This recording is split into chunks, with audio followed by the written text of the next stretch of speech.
Magnet का काम है लोहे नूं अपने वल खिंचना, अपने वल खिंचना।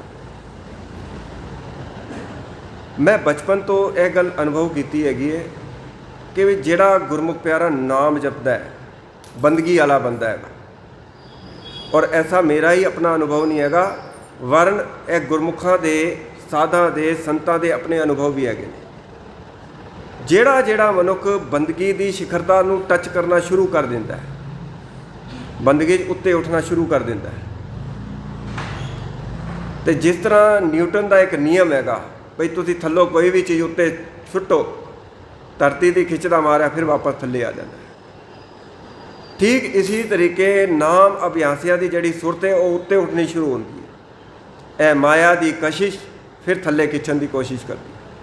यह माया की कशिश चाहे स्वप्न के रूप में होए, चाहे पदार्थ के रूप में होए, चाहे रूप के रूप में होए, चाहे धन पदार्थ किसी रूप में होए, यह नाम अभ्यासियां की सुरत नूं थल्ले खिंचदी है, खिंचदी है किसी भी रूप में हो। जिस तरह मैगनेट लोहे नूं अपने वल खिंचदी है, यह माया की चकाचौंध नाम अभ्यासियां की सुरत नूं अपने वल खिंचदी है, थल्ले डेगदी। एक दूसरा प्रमाण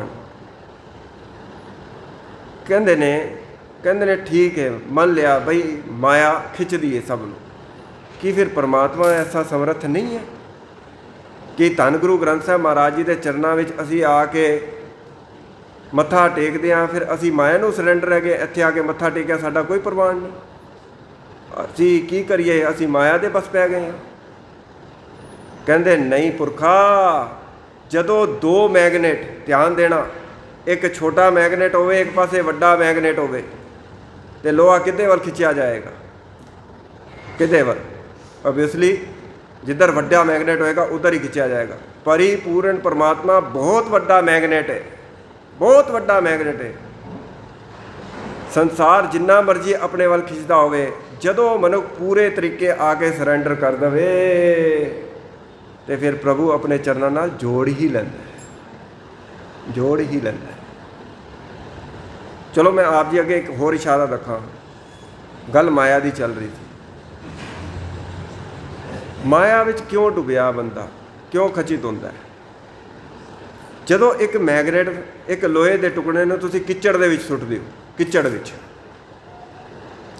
चारों पासे उत्ते किचड़ लग्या होवे, फिर मैगनेट भी असर नहीं करता, मैगनेट भी असर नहीं करता उस वेले। नहीं प्रैक्टिकल किया तो करके वेख लेना। जदों उहदे चारों पासे किचड़ लिबड़िया होवे लोहे दे विच, फिर मैगनेटां दा असर नहीं होंदा। वो चिक्कड़ की है? यह माया का चिक्कड़। जदों इंसान की सुरत के चारों पासे वलेटिया गया, फिर गुरु के शब्द का असर नहीं होता।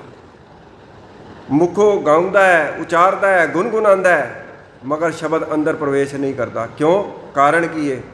सीधा जिहा एक एग्जाम्पल हैगा जी, मैनू बड़ी प्यास लगी है, बड़ी प्यास लगी है, मैं मूँह 'च पानी पावां, गले तो थल्ले करा ही ना, गले तो थल्ले उतारा ही ना, मूँह दे विच ही रखा कि मेरी प्यास बुझ जाएगी? कदे भी नहीं, कदे भी नहीं। सारी जिंदगी प्यास बनी रहेगी, प्यास नहीं बुझेगी। यह प्यास उदों ही बुझेगी जदों कंठ तो थल्ले पानी उतरेगा। बिन खाए बूझे नहीं भूख, यह भुख उदों ही दूर होएगी जदों भोजन पेट तक पहुँचेगा। मूँह विच रख के भुख नहीं मिटती। नाम जपिया होया उदों ही सार्थक होएगा, उदों ही सिरे लगेगा जिदन अंदर प्रवेश करेगा। उत्ते उत्ते नहीं, उत्ते उत्ते नहीं, उत्तों उत्तों तो बहुत कुछ होंदा है, उत्ते उत्ते नहीं। उदों ही असर करता है जिदन नाम परिपूर्ण परमात्मा का यह अमृतमई बाणी का कीर्तन कथा जदों कोई गहरे तल दे उत्ते बैठ के सरवण करे, यह हृदय अंदर प्रवेश कर जाता है। ऐसा मैं नहीं कह रहा, आदि काल तो गुरमुख संत जन कहते आ रहे हैं। इसका कारण असी क्यों नहीं गुरु के शब्द तक पहुँचने की कोशिश करते? ऐसी शब्द दे विच महाराज ने उच्चारण किया हैगा, क्योंकि असी जिहड़े हैगे ना खचित हो चुके हैं। माया ममता मोहनी जिन विण दंता जग खाता। विण दंता, दंद है कोई नहीं, मगर इन्हें सारे जगत को खा लिया। ਮਨਮੁਖ ਖਾਧੇ, ਬਚਿਆ ਕਿਹੜਾ? ਗੁਰਮੁਖ ਉਭਰੇ। ਗੁਰਮੁਖ ਦੇ ਅਰਥ ਕੀ ਹੁੰਦੇ ਨੇ? ਧਿਆਨ ਦੇਣਾ, ਮਨਮੁਖ ਤੇ ਗੁਰਮੁਖ ਦੇ ਅਰਥ ਕਰਕੇ ਸਮਾਪਤੀ ਕਰਦੇ ਹਾਂ। ਮਨੁੱਖ ਬੰਦੇ ਨੂੰ ਜਿਤਨਾ ਮਰਜ਼ੀ ਤੁਸੀਂ ਗੁਰੂ ਘਰ ਵਾਸਤੇ ਪ੍ਰੇਰਨਾ ਕਰ ਲਓ, ਮਨਮੁਖ ਨਹੀਂ ਸਮਝ ਸਕਦਾ। ਜਿੰਨਾ ਮਰਜ਼ੀ ਸਮਝਾ ਲਓ, ਜਿੰਨਾ ਮਰਜ਼ੀ ਪ੍ਰੇਰਿਤ ਕਰ ਲਓ, ਉਹ ਕਦੀ ਧਾਰਮਿਕ ਸਥਲ ਦੇ ਉੱਤੇ ਨਹੀਂ ਜਾਂਦੇ ਨੇ, ਨਹੀਂ ਟਿਕਦੇ। ਜੇ ਆ ਵੀ ਜਾਣ ਤੇ ਇੱਧਰ ਆ ਕੇ ਕਦੀ ਇੱਧਰ ਵੇਖ, ਕਦੀ ਉੱਧਰ ਵੇਖ, ਕਦੀ ਮੋਬਾਈਲ ਵੇਖ, ਕਦੀ ਆਉਣ ਜਾਣ ਵਾਲੀ ਸੰਗਤ ਵੱਲ ਵੇਖ। ਉਹ ਬਾਣੀ ਦੇ ਵਿੱਚ ਇੱਕ ਥਾਂ 'ਤੇ ਮਹਾਰਾਜ ਇਸ ਤਰ੍ਹਾਂ ਕਹਿੰਦੇ ਨਾ, ਉਹ ਵੱਲ ਛਲ ਕਰ ਝੱਤ ਲੰਘਦੇ ਫਿਰ ਜਾਏ ਬਹਿ ਕੁੜਿਆਰਾ ਪਾਰ। ਕਿਉਂਕਿ ਇੱਥੇ ਖੁਰਾਕ ਨਹੀਂ ਮਿਲਦੀ, ਇੱਥੇ ਜੋ ਮਿਲਣਾ ਉਹ ਹੈ ਪ੍ਰਭੂ ਦੀ ਕੀਰਤੀ ਦਾ ਜਸ, ਅਤੇ ਇੱਥੇ ਉਹ ਚੀਜ਼ ਉਹਨਾਂ ਦੀ ਖੁਰਾਕ ਹੀ ਨਹੀਂ ਹੈਗੀ। ਆ ਤੇ ਗਏ ਮਗਰ ਕੀਰਤੀ ਗਾਇਨ ਹੋ ਰਹੀ ਹੈ, ਇੱਥੇ ਤੇ ਕੋਈ ਸੰਸਾਰੀ ਗੱਲ ਨਹੀਂ, ਇੱਥੇ ਮਨ ਨਹੀਂ ਟਿਕਦਾ, ਚਲੇ ਜਾਂਦੇ ਨੇ। ਫਿਰ ਮੈਂ ਇੱਕ ਦਿਨ ਵਿਚਾਰ ਕਰ ਰਿਹਾ ਸੀ ਵੀ ਅਗਰ ਕਿਸੇ ਹਰੇ ਦਰਖਤ ਨੂੰ, ਜਿਹੜਾ ਦਰਖਤ ਹਰਾ ਭਰਾ ਹੋਵੇ, ਉਸ ਹਰੇ ਭਰੇ ਦਰਖਤ ਦੀ ਕਿਸੇ ਡਾਲੀ ਨੂੰ ਮੈਂ ਮੋੜਨਾ ਚਾਹਾਂ ਜਿਹੜੇ ਪਾਸੇ, ਕਿਉਂਕਿ ਹਰੇ ਦਰਖਤ ਦੇ ਵਿੱਚ ਲਚਕ ਹੁੰਦੀ, ਲਚਕ ਉਹ ਮੁੜ ਜਾਂਦਾ ਹੈ, ਉਹ ਮੁੜ ਜਾਂਦੀ। ਮਗਰ ਜੇ ਕਿਸੇ ਸੁੱਕੇ ਹੋਏ ਦਰਖਤ ਨੂੰ ਮੈਂ ਮੋੜਨ ਦੀ ਕੋਸ਼ਿਸ਼ ਕਰਾਂ, ਡਾਲ ਨੂੰ ਮੋੜਨ ਦੀ ਕੋਸ਼ਿਸ਼ ਕਰਾਂ, ਉਹ ਟੁੱਟ ਜਾਏਗਾ, ਮੁੜੇਗਾ ਨਹੀਂ। ਮਨਮੁਖ ਐਸੇ ਹੀ ਨੇ, ਉਹ ਮੁੜਦੇ ਨਹੀਂ ਹੈਗੇ। ਗੁਰਮੁਖ ਜਿਹੜੇ ਨੇ ਉਹ ਉਹਨਾਂ ਦੇ ਅੰਦਰ ਸੁਭਾਵਨਾ ਐਸੀ ਹੈ ਜੈਸੇ ਹਰਾ ਦਰਖਤ, ਮੋੜੋ ਮੁੜ ਜਾਂਦੇ। ਇੱਕ ਦੂਸਰਾ ਪ੍ਰਮਾਣ, ਮਨਮੁਖ ਬੰਦੇ ਨੂੰ ਜਿੰਨਾ ਮਰਜ਼ੀ ਸਮਝਾ ਲਓ ਉਹ ਨਹੀਂ ਸਮਝਦਾ। ਕਿਸ ਤਰ੍ਹਾਂ? ਜਿਨ੍ਹਾਂ ਦੇ ਘੁੰਗਰਾਲੇ ਵਾਲ ਹੋਣ, ਘੁੰਗਰਾਲੇ ਵਾਲ, ਬੀਬੀਆਂ ਨੂੰ ਜ਼ਿਆਦਾ ਪਤਾ ਹੈ ਘੁੰਗਰਾਲੇ ਵਾਲ ਕਿਹੜੇ ਹੁੰਦੇ ਨੇ, ਸ਼ਾਇਦ ਮੈਂ ਗਲਤ ਹੋਵਾਂ। ਉਹਨਾਂ ਨੂੰ ਕੰਘੀ ਨਾਲ ਜਿੰਨਾ ਮਰਜ਼ੀ ਸਿੱਧਾ ਕਰਨ ਦੀ ਕੋਸ਼ਿਸ਼ ਕਰੋ, ਉਹ ਸਿੱਧੇ ਨਹੀਂ ਹੁੰਦੇ ਨੇ। ਕੰਘੀ ਨਾਲ ਜਿੰਨਾ ਮਰਜ਼ੀ ਸਿੱਧਾ ਕਰਨ ਦੀ ਕੋਸ਼ਿਸ਼ ਕਰਦੇ ਰਹੋ, ਘੁੰਗਰਾਲੇ ਵਾਲ ਕਦੀ ਸਿੱਧੇ ਨਹੀਂ ਹੁੰਦੇ। ਫਿਰ ਉੱਥੇ ਦੇ ਉੱਥੇ ਜਿੰਨਾ ਮਰਜ਼ੀ ਤੁਸੀਂ ਕੰਘੀ ਕਰੀ ਜਾਓ, ਉਹ ਫਿਰ ਘੁੰਗਰਾਲੇ ਦੇ ਘੁੰਗਰਾਲੇ, ਵੱਟ ਦੀ ਵੱਟ ਉਹਨਾਂ ਦੇ। ਮਨਮੁਖ ਵੀ ਐਸੇ ਨੇ, ਜਿੰਨਾ ਮਰਜ਼ੀ ਸਮਝਾ ਲਓ ਫਿਰ ਅੰਦਰ ਵੱਟ ਪਏ ਰਹਿਣ, ਫਿਰ ਵੱਟ ਪਏ ਰਹਿਣ। ਗੁਰਮੁਖ ਬੰਦਾ, ਗੁਰਮੁਖ ਦੇ ਮਹਾਰਾਜ ਨੇ ਬਾਣੀ ਦੇ ਵਿੱਚ ਲੱਛਣ ਵੀ ਦੱਸੇ ਨੇ। ਤੁਹਾਡੇ ਵੱਲ ਵੇਖ ਕੇ ਉਹਨਾਂ ਨੇ ਇੱਕ ਸ਼ਬਦ ਉਚਾਰਨ ਕੀਤਾ, ਗੁਰੂ ਅਰਜਨ ਦੇਵ ਮਹਾਰਾਜ ਨੇ, ਕਿ ਵੀ ਗੁਰਮੁਖ ਕਿਹੜੇ ਨੇ, ਗੁਰਮੁਖ ਦੇ ਲੱਛਣ ਕੀ ਨੇ? ਅੰਤਰ ਗੁਰ ਆਰਾਧਨਾ। ਗੁਰਮੁਖ ਦਾ ਪਹਿਲਾ ਲੱਛਣ, ਅੰਮ੍ਰਿਤ ਵੇਲੇ ਉੱਠਿਆ, ਉੱਠ ਕੇ ਆਪਣੇ ਗੁਰੂ ਦੇ ਦੱਸੇ ਹੋਏ ਮੰਤਰ ਦਾ ਜਾਪ ਕਰਦਾ ਹੈ। ਅੰਤਰ ਗੁਰ ਆਰਾਧਨਾ। ਜਿਹਵਾ, ਗੱਜ ਕੇ ਬੋਲੋ, ਜਿਹਵਾ ਜਪ ਗੁਰ ਨਾਉ। ਫਿਰ ਜ਼ੁਬਾਨ ਦੇ ਨਾਲ ਨਿਤਨੇਮ ਦਾ ਪਾਠ ਕਰਦਾ ਹੈ। ਜਦੋਂ ਨਿਤਨੇਮ ਦਾ ਪਾਠ ਸਮਾਪਤ ਹੋ ਗਿਆ, ਨੇਤਰੀ ਸਤਿਗੁਰ ਪੇਖਣਾ, ਚੱਲ ਕੇ ਤੁਰ ਕੇ ਸੰਗਤ ਦੇ ਵਿੱਚ ਆ ਕੇ ਮਹਾਰਾਜ ਦੇ ਦਰਸ਼ਨ ਕੀਤੇ, ਬਾਣੀ ਦੇ ਦਰਸ਼ਨ ਕੀਤੇ, ਸੰਗਤ ਦੇ ਦਰਸ਼ਨ ਕੀਤੇ। ਨੇਤਰੀ, ਗੱਜ ਕੇ ਬੋਲੋ, ਨੇਤਰੀ ਸਤਿਗੁਰ ਪੇਖਣਾ। ਸਰਵਣੀ, ਜੋ ਇੱਥੇ ਕਥਾ ਕੀਰਤਨ ਚੱਲ ਰਿਹਾ ਉਹਨੂੰ ਆਪਣੇ ਕੰਨਾਂ ਨਾਲ ਸੁਣਨਾ, ਨਾ ਕਿ ਸੰਸਾਰੀ ਗੱਲਾਂ ਸੁਣਨੀਆਂ ਬੈਠ ਕੇ। ਸਰਵਣੀ ਸੁਣਨਾ ਗੁਰ ਨਾਉ, ਸਤਿਗੁਰ ਸੇਤੀ ਰਤਿਆ, ਦਰਗੇ ਪਾਈਏ ਠਾਓ। ਜਿਹੜਾ ਸਤਿਗੁਰ ਦੇ ਚਰਨਾਂ ਦੇ ਨਾਲ ਰਤਿਆ ਹੋਇਆ, ਰੰਗਿਆ ਹੋਇਆ, ਐਸਾ ਗੁਰਮੁਖ ਜੀਂਦਿਆਂ ਜੀ ਤੇ ਮੁਕਤ ਹੈ ਹੀ। ਅਗਾਹਾਂ ਦਰਗਾਹ ਦੇ ਵਿੱਚ ਵੀ ਉਹਦੇ ਲਈ ਸੀਟ ਮੁਕਰਰ ਹੈਗੀ ਹੈ, ਰਿਜ਼ਰਵ ਹੈਗੀ। ਦਰਗੇ ਪਾਈਏ ਠਾਓ। ਜਿਸ ਤਰ੍ਹਾਂ ਅਸੀਂ ਟ੍ਰੇਨ ਦੇ ਵਿੱਚ ਜਾਈਏ ਤਾਂ ਜਾਣ ਤੋਂ ਪਹਿਲੇ ਅਸੀਂ ਆਪਣੀ ਸੀਟ ਕਨਫਰਮ ਕਰਾਉਂਦੇ ਹਾਂ, ਬਈ ਆਪਣਾ ਸੀਟ ਕਨਫਰਮ ਕਰਾ ਲਈਏ। ਠੀਕ ਇਸੇ ਤਰੀਕੇ ਗੁਰਮੁਖ ਪਿਆਰੇ ਦੀ ਇੱਥੇ ਤਾਂ ਮੁਕਤੀ ਹੈ ਹੀ। ਗੁਰੂ ਅਰਜਨ ਦੇਵ ਮਹਾਰਾਜ ਕਹਿੰਦੇ ਅਗਾਂਹ ਵੀ ਉਹਦੀ ਰਿਜ਼ਰਵੇਸ਼ਨ ਪੱਕੀ ਹੈ ਦਰਗਾਹ ਦੇ ਵਿੱਚ। ਇਹ ਨੇ ਗੁਰਮੁਖ ਪਿਆਰੇ। ਅਤੇ ਜਿਹੜਾ ਗੁਰਮੁਖ ਬੰਦਾ ਹੁੰਦਾ ਹੈ ਉਹ ਕੇਵਲ ਆਪਣੇ ਗੁਰੂ ਦੀ ਗੱਲ ਹੁੰਦਾ ਹੈ। ਹਾਥ ਪਾਉ ਕਰ ਕਾਮ ਸਭ, ਕਿਰਤ ਸਾਰੀ ਕਰਦਾ ਹੈ। ਐਸਾ ਨਹੀਂ ਕਿ ਕਿਰਤ ਨਹੀਂ ਕਰਦਾ, ਧੰਦਾ ਨਹੀਂ ਕਰਦਾ, ਕਰਦਾ ਹੈ। ਹਾਥ ਪਾਉ ਕਰ ਕਾਮ ਸਭ, ਚੀਤ ਨਿਰੰਜਨ ਨਾਲ। ਹੱਥ ਕਾਰ ਵਿੱਚ, ਚਿੱਤ ਯਾਰ ਵਿੱਚ।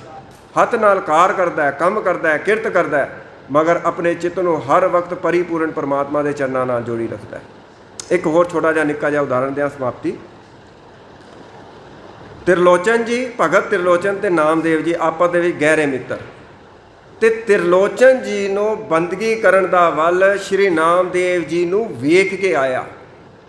ਨਾਮਦੇਵ ਜੀ ਦੀ ਕੀਰਤੀ ਜਿਹੜੀ ਹੈਗੀ ਫੈਲ ਗਈ, ਉਹਨਾਂ ਨੂੰ ਕਿਰਤ ਕਰਦਿਆਂ ਆਇਆ, ਉਹਨਾਂ ਨੂੰ ਨਾਮ ਜਪਦਿਆਂ ਦੇਖ ਕੇ ਤੇ ਤਿਰਲੋਚਨ ਜੀ ਦੇ ਮਨ ਵਿੱਚ ਆਇਆ ਵੀ ਮੈਂ ਵੀ ਬੰਦਗੀ ਕਰਿਆ ਕਰਾਂ, ਮੈਂ ਵੀ ਨਾਮ ਜਪਿਆ ਕਰਾਂ। ਦੋਨੋਂ ਲਾਗਲੇ ਪਿੰਡਾਂ ਦੇ ਰਹਿਣ ਵਾਲੇ ਮਹਾਰਾਸ਼ਟਰ ਦੇ ਵਿੱਚ।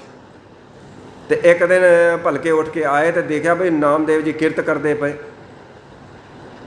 ਤੇ ਇਹ ਵੇਖ ਕੇ ਤੇ ਤਿਰਲੋਚਨ ਜੀ ਦੇ ਮਨ ਵਿੱਚ ਸ਼ੰਕਾ ਆਈ ਬਈ ਹੈ ਸਾਨੂੰ ਕਹਿੰਦੇ ਨੇ ਬਈ ਨਾਮ ਜਪੋ ਤੇ ਆਪ ਕਿਰਤ ਕਰਦੇ ਪਏ ਨੇ। ਤੇ ਉਸ ਵੇਲੇ ਸ਼ੰਕਾ ਆਈ, ਤੇ ਜਿਸ ਵੇਲੇ ਸ਼ੰਕਾ ਆਈ ਉसी ਵੇਲੇ ਨਾਮਦੇਵ ਜੀ ਨੇ ਬਚਨ ਉਚਾਰਨ ਕੀਤਾ ਵੀ ਪਿਆਰਿਆ ਹਾਥ ਪਾਉ ਕਰ ਕਾਮ ਸਭ ਚੀਤ ਨਿਰੰਜਨ ਨਾਲ, ਨਾਮਾ ਕਹਿ ਤਿਲੋਚਨਾ ਮੁਕਤੀ ਰਾਮ ਸਮਾਲ। ਹਾਥ ਪਾਉ ਕਰ ਕਾਮ ਸਭ ਚੀਤ ਨਿਰੰਜਨ ਨਾਲ। ਚਿੱਤ ਜਿਹੜਾ ਹੈਗਾ ਆਪਣੇ ਗੁਰੂ ਦੇ ਚਰਨਾਂ ਦੇ ਵਿੱਚ ਮੈਂ ਜੋੜ ਕੇ ਰੱਖਾਂ। ਕਿਰਤ ਮੈਂ ਸੰਸਾਰ ਦੀ ਕੋਈ ਵੀ ਕਰਦਾ ਰਹਾਂ, ਮੇਰੇ ਚਿੱਤ ਦੇ ਵਿੱਚ ਮੇਰੇ ਗੁਰੂ ਦੇ ਚਰਨ ਵਸੇ ਰਹਿਣ। ਤੇ ਜਿਹੜੇ ਗੁਰੂ ਦੇ ਚਰਨਾਂ ਦੇ ਭੋਰੇ ਬਣਨ ਵਾਸਤੇ ਅਸੀਂ ਗੁਰੂ ਕੀ ਸੰਗਤ ਦੇ ਵਿੱਚ ਆਏ ਹਾਂ, ਐਸੇ ਗੁਰੂ ਕੇ ਬਾਣੀ ਵਿੱਚ ਗੁਰੂ ਕੀ ਉਸਤਤ ਦੇ ਵਿੱਚ ਗੁਰੂ ਕੀ ਬਾਣੀ ਕਹਿੰਦੀ ਏ ਗੁਰਵੜ ਭਾਗੀ ਪਾਇਆ ਐਸਾ ਗੁਰ ਵਡ ਭਾਗੀ ਪਾਇਆ। ਗੁਰ ਭਾਗੀ ਪਾਇਆ ਐਸਾ ਗੁਰ ਵਡ ਭਾਗੀ ਪਾਇਆ। ਗੁਰ ਵਡ ਭਾਗੀ ਪਾਇਆ ਐਸਾ ਗੁਰ ਵਡ ਭਾਗੀ ਪਾਇਆ। ਗੁਰ ਵਡ ਭਾਗੀ ਪਾਇਆ ਐਸਾ ਗੁਰ ਵਡ ਭਾਗੀ ਪਾਇਆ। ਧੰਨ ਗੁਰੂ ਅਰਜਨ ਦੇਵ ਸਾਹਿਬ ਜੀ, ਧੰਨ ਗੁਰੂ ਅਰਜਨ ਦੇਵ ਸਾਹਿਬ ਜੀ। ਗੁਰੂ ਅਰਜਨ ਦੇਵ ਸਾਹਿਬ ਜੀ, ਧੰਨ ਗੁਰੂ ਅਰਜਨ ਦੇਵ ਸਾਹਿਬ ਜੀ। ਬਹੁਤ ਬਹੁਤ ਧੰਨਵਾਦ। ਬੇਅੰਤ ਟੁੱਟੀਆਂ ਵੱਗੀਆਂ ਹੋਈਆਂ ਸੰਗਤ ਜੀ, ਮੂਰਖ ਅਲਪਗ ਜਾਣ ਕੇ ਬਖਸ਼ ਲੈਣਾ। ਇੱਕ ਮੈਨੂੰ ਅਫਸੋਸ ਹੈ ਆਪ ਸੰਗਤ ਦੇ ਚਰਨਾਂ ਵਿੱਚ ਕਿ ਬਈ ਕਥਾ ਸਮੇਂ ਸਿਰ ਪਹੁੰਚਿਆ ਕਰੋ। ਆਪ ਜੀ ਦੇ ਚਰਨਾਂ 'ਚ ਬੇਨਤੀ ਹੈ। ਅਸੀਂ ਕੰਮਕਾਰ ਤੇ ਸਾਰੀ ਜ਼ਿੰਦਗੀ ਕਰਦੇ ਰਹਿਣੇ ਨੇ, ਪਰਿਵਾਰਿਕ ਰੁਝੇਵੇਂ ਕਦੀ ਨਹੀਂ ਮੁੱਕਣੇ। ਇਹ 2-4 ਦਿਨ ਦਾ ਮੇਲਾ ਹੈਗਾ, ਆਪਾਂ ਸਾਰੇ ਰਲ ਮਿਲ ਕੇ ਕੇਵਲ ਗੁਰੂ ਕੀ ਉਸਤਤ ਗਾਇਨ ਕਰਨੀ, ਕੁਛ ਨਹੀਂ ਕਰਨਾ ਆਪਾਂ, ਕਿਸੇ ਦੀ ਨਿੰਦਿਆ ਨਹੀਂ, ਕਿਸੇ ਦੀ ਚੁਗਲੀ ਨਹੀਂ। ਮੈਂ ਬੇਨਤੀ ਕਰਦਾ ਆਪ ਸਮੇਂ ਸਿਰ ਗੁਰੂ ਕੇ ਦਰਬਾਰ ਦੇ ਵਿੱਚ ਪਹੁੰਚ ਕੇ ਇਸ ਸਮੇਂ ਦਾ ਲਾਭ ਉਠਾਓ। ਇੰਨੀਆਂ ਬੇਨਤੀਆਂ ਪ੍ਰਵਾਨ। ਭੁੱਲਾਂ ਚੁੱਕਾਂ ਦੀ क्षमा। ਫਤਿਹ ਬੁਲਾਣਾ ਜੀ। ਵਾਹਿਗੁਰੂ ਜੀ ਕਾ ਖਾਲਸਾ, ਵਾਹਿਗੁਰੂ ਜੀ ਕੀ ਫਤਿਹ। ਰਾਮ